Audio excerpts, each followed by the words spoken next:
Welcome to another episode of Sharpen Up Your Game with me, James Sharp. I'm here on the 17th hole at East Brighton. I've hit driver, I've taken the aggressive play and I've got it over the gorse, but it's left me with one of those really awkward 3/4 wedge yardages. I've got 68 yards. So, two really good options. And what do really good wedge players do? Well, they control distance and flight. So that's the reason I've got lob wedge and gap wedge.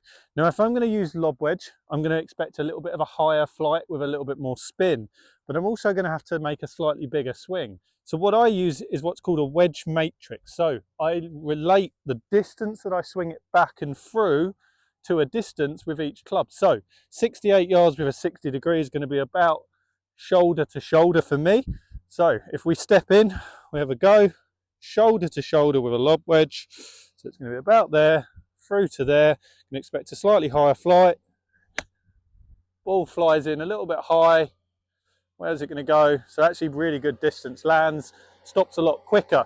If I want to use something a little bit less lofted, obviously I'm going to have to hit it a little bit softer because it's going to go in a little bit lower, but I've also got to allow for a little bit more of a skip forward. So instead of 68 yards, which would probably be about here with my 50, it's going to be just less than that because I'm going to allow for a little bit of a bounce forward, try and land the ball maybe just short of the green, get it to kick forwards up there. So maybe about my bicep with my arms on the way back.